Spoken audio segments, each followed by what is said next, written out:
Clark's Olympic snub led to a reminder text from her old coach, Paris, shortly after she found out last month that she'd been left off the U.S. Olympic women's basketball team roster. Caitlin Clark received a text from her high school coach. Kristen Meyer wanted to remind Clark how she responded the last time anyone dared tell her she wasn't good enough. In May 2018, as Clark was finishing her sophomore year of high school, she flew to Colorado Springs to try out for the U.S. U17 World Cup team. Clark expected to make the cut since she had been a rotation player on the team that helped the U.S. qualify for the U17 World Cup the previous summer. In those days, Clark wasn't yet inundated with autograph requests, social media followers, or endorsement deals, but glimpses of her now familiar splashy game were already visible.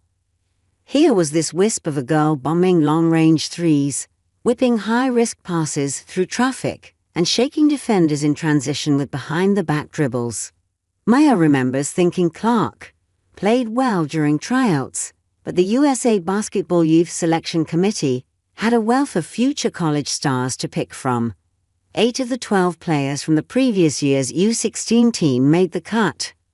Clark was the highest-ranked prospect of the 4 that the committee chose not to bring back. She actually broke her pinky early in the tryouts, but I don't think that was necessarily the determining factor, Maya told Yahoo Sports. There were just some players that I guess the committee thought played better. At the same time that the likes of Haley Jones, Paige Bullokers, and Aaliyah Boston began preparing to lead the U.S. U17 World Cup team to a gold medal in Belarus, Clark returned home to Des Moines, Iowa, to work on her craft. The embarrassment of getting cut and the realization that there were other players ahead of her inspired Clark to keep searching for ways to improve instead of coasting on her talent. She always worked hard and loved being in the gym, but there was a different level of maturity to her that summer, Maya said. She just had this kind of locked-in attitude when she was in the gym. She was really driven to get better. Between the end of tryouts and the start of her junior season, Clark made a big leap.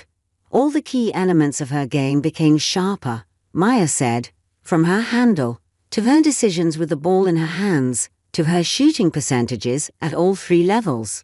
Caitlin 1.0 might go for an unnecessarily risky, no-look pass or rise and fire from 27 feet early in the shot clock.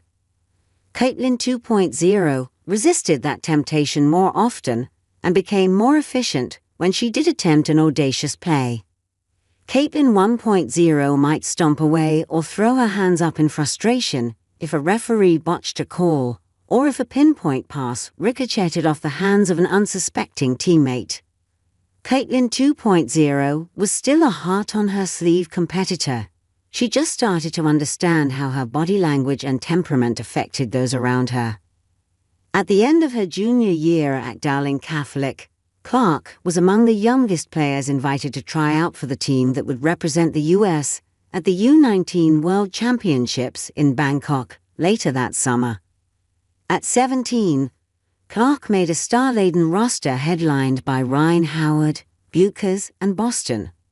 Though Clark averaged a modest 14.7 minutes in 7 games in Bangkok, coach Jeff Walls showed faith in her, with the U.S. trailing by 3 in the final minute.